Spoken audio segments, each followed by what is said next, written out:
Hey everybody, here we are back in the garage with the ZX behind me there. For anyone who hasn't followed along with the series, this is an 86 300ZX turbo, so that's a Z31 car we're working on here. Today we're going to start digging into the removal of the intake manifold and cylinder head covers or valve covers. Alright, so what we're going to be doing is we're going to be getting this intake collector off. And I'm doing that for two reasons.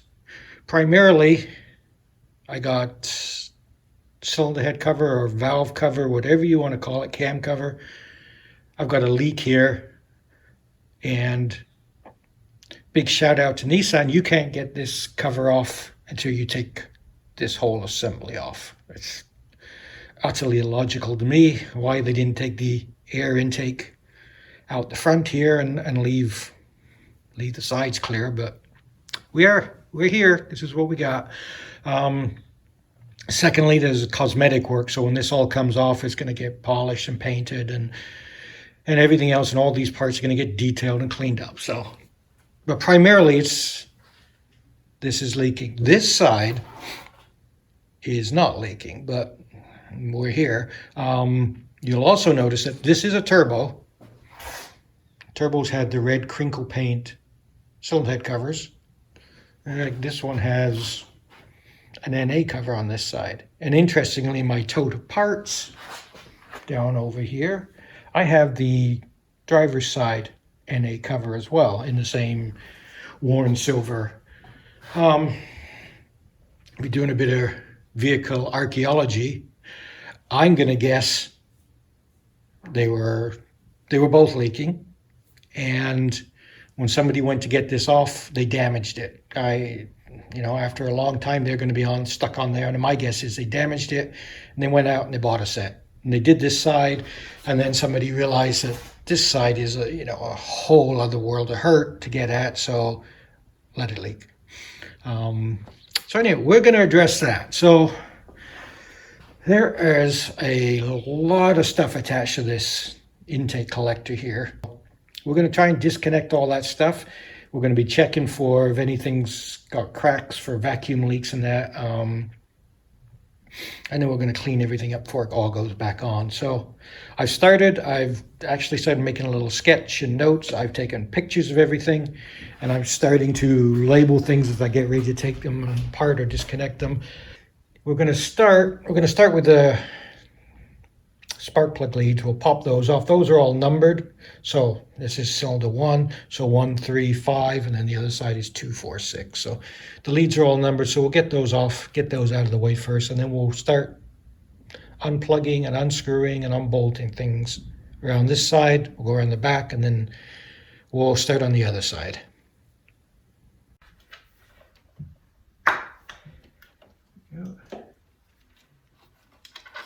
Now, it says right here in the manual that removing the leads takes patience. And for that far side, my goodness, you're going to need some patience if you're going to get at those without disassembling stuff.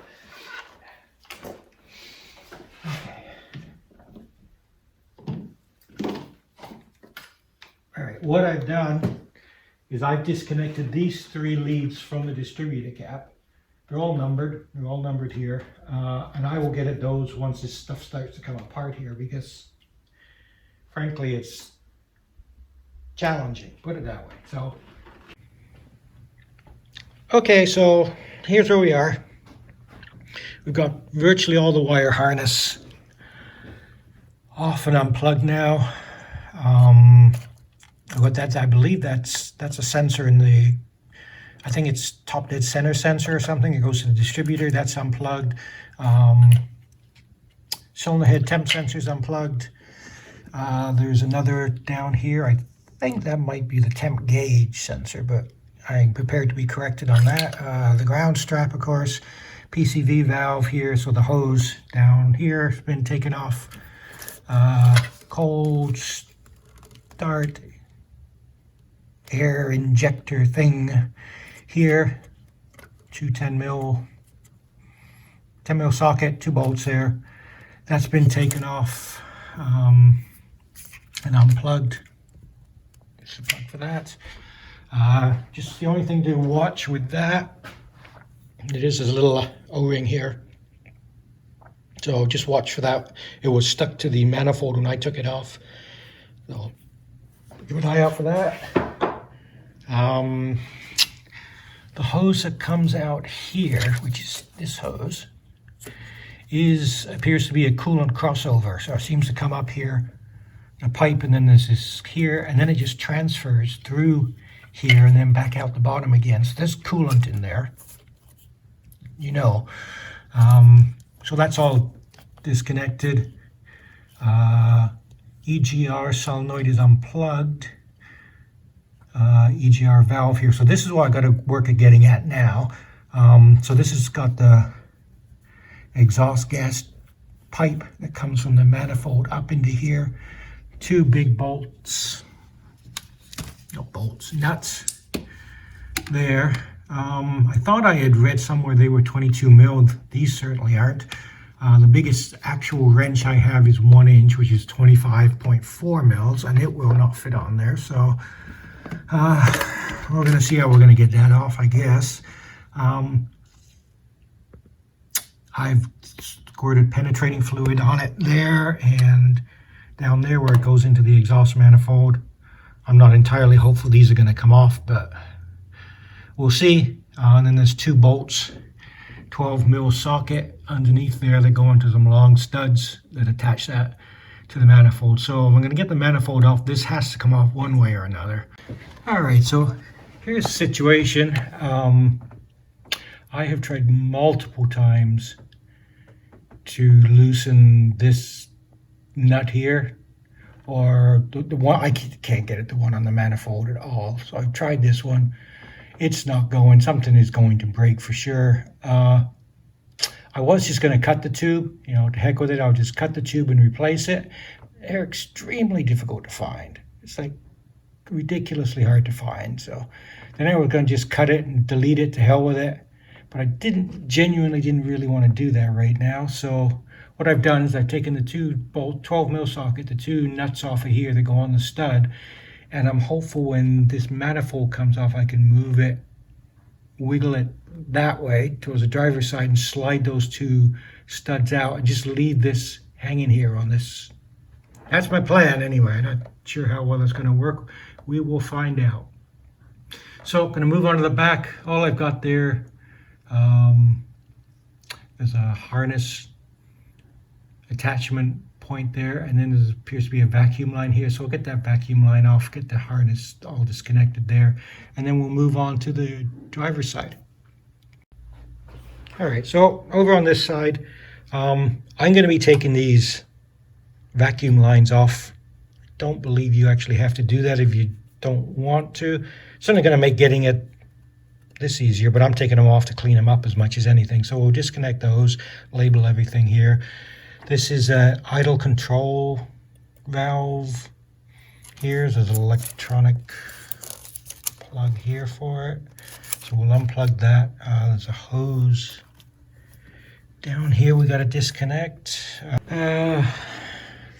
Throttle position, I believe.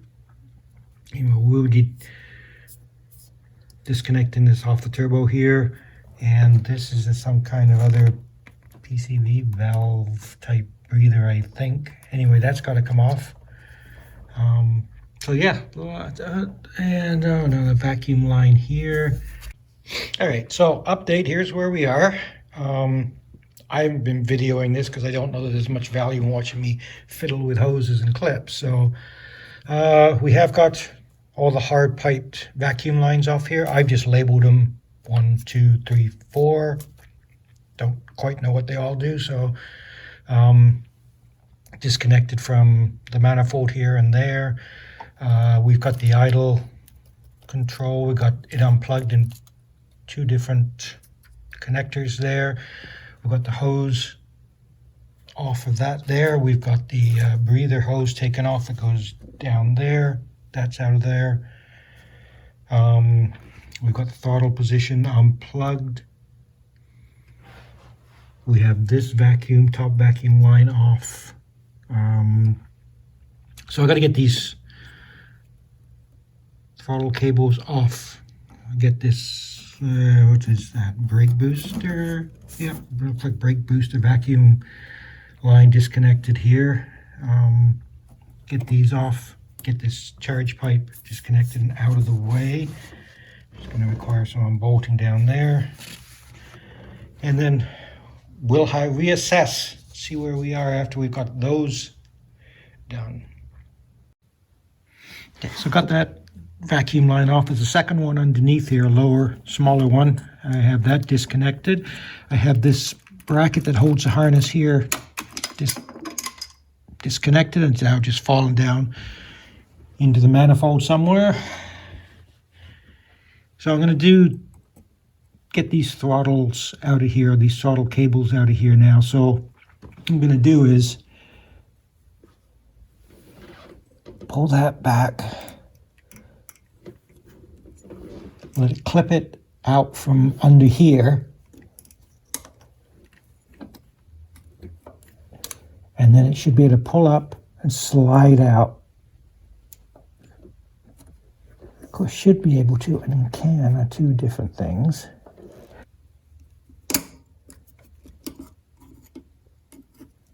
There we go. Okay, so that's one cable out. We'll do exactly the same with that one.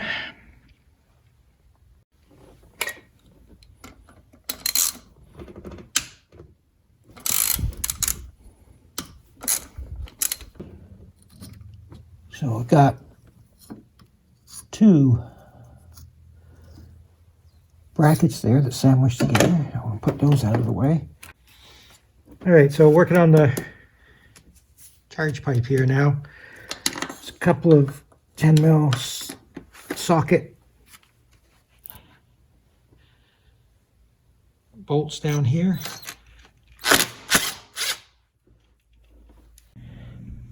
Alright, so I've taken the intake pipe off and the hose here, so from the MAF down to the turbo, I've taken that off. There's the two bolts we took out there. This just gives me better access. There's a band here, clamp and undo, and then this should release this charge pipe.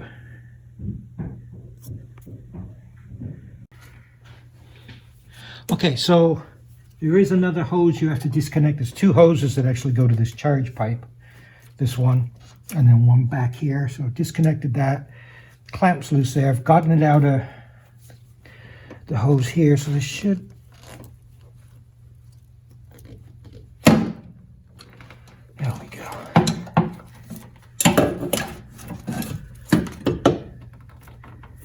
Okay. Can't say you necessarily have to take all this off. I mean, I'm taking this off because I'm cleaning it up, I'm painting it and all that stuff. But I suspect this charge pipe needs to come off to get this valve cover off, or at least reduce the difficulty of getting it off.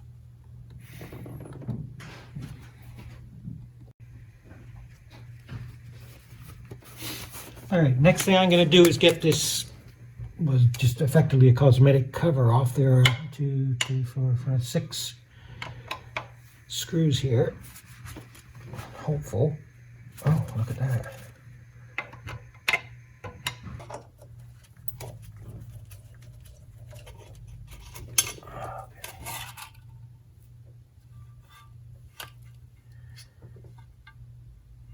Okay, good.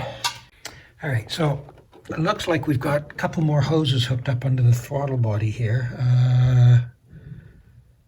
This one here, there's a vacuum line here, and there's another one coming out over here. It seems to go in, go underneath it, through the casting, and then come out here. So we'll get those disconnected because I can see them, and then we should be able to try and start loosening up that manifold.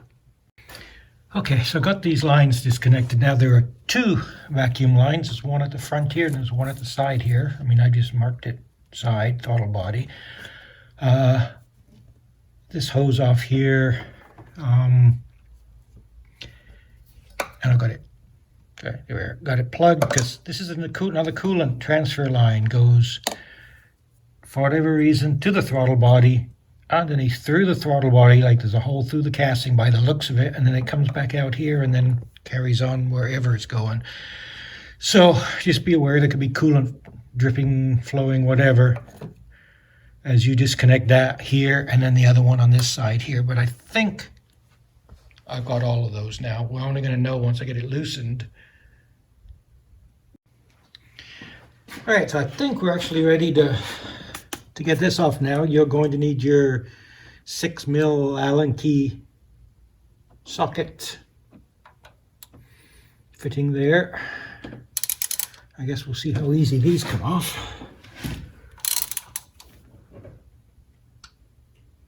Oh, yeah, it's going to be fun.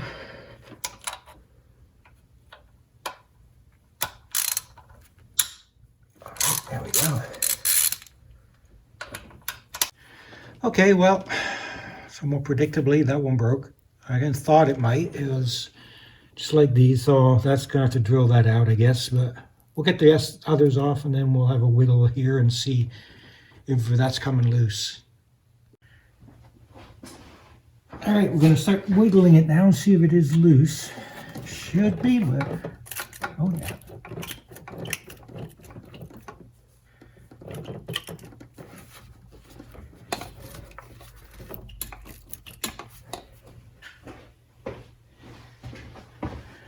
Now remember, we still have this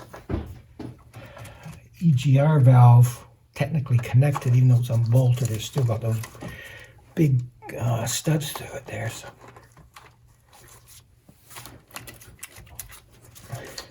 all right, we're going to take some wiggling here. All right, so I've done the wiggling. I did break the gasket free there. I had one more of those coolant transfer lines underneath this that I've just released because I can move this now, made it easier. I seem to have the EGR valve at least loose. It does seem to be loose from that, so I'm hoping as I lift this I can pull it my way. Sure it doesn't get caught up on anything here.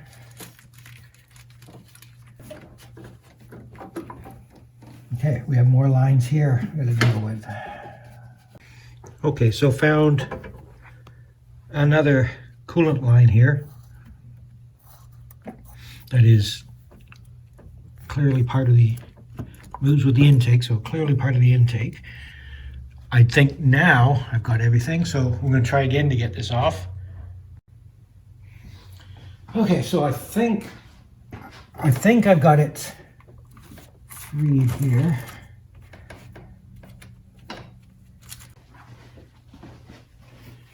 All right, a bit more fiddling there, and I got it. Leaving the EGR made it a little more difficult for sure, but I do believe this should lift off now. There we go. All right, the manifold is off. Okay, so that's what it looks like once you finally get the intake or intake collector off. I mean, there's your lower intake there. Intake manifold, I guess. The other's the collector. So for me, the next job is to unplug the electrical leads to each injector. Get those out of the way. You got to release this little metal clip here, and then they'll just lift off. So I'm going to do that. In fact, before I go any further, I'm going to get some rags and cover these intakes up. The last thing I need is something dropping down there, creating havoc. Okay, so got the intakes plugged up. There are a bunch of old socks. They were in the rag bag, didn't raid my wife's sock drawer for those. Those are all nicely closed up. Fuel injectors are unplugged now, so you can see we've got all the harness out of the way. Last bit of the disassembly for me, I'm going to get the cylinder head covers off now. So 10 screws, bolts, I guess, like to be a Phillips head screwdriver on them there. So 3, 3, two at each end. I'm starting with what I think is the easier of the two, because this one clearly has been off because that's not the turbo cover. So I'm going to try that one first, try and wiggle it free, see how it goes before I tackle the one that I suspect has been there for almost 38 years. I'm going to stand corrected there. There are 9 fasteners, not 10. Anyway, let's... Oh, my Lord. This one was easy to get off. I was expecting it to be stuck there. All right, if you sort of rotate it down, you can get it to clear the rocker arms there, and there we go.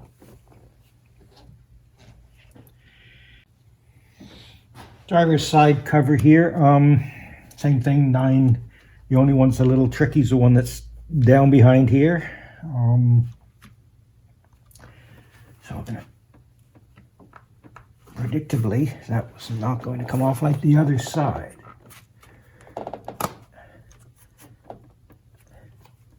And it needs some prying again, I guess. Okay. Then I'm going to start down in this corner here because I can pry against the casting. And, well, we'll move that out of the way so I don't damage it. And see if we can start to get it loose. All right, so I just gave it a little pop there, a little turn, and it popped. So it's effectively let go, at least part of it.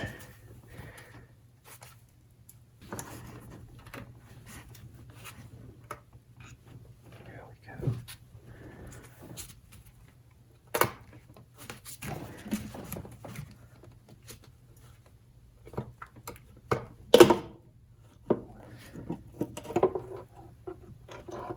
All right.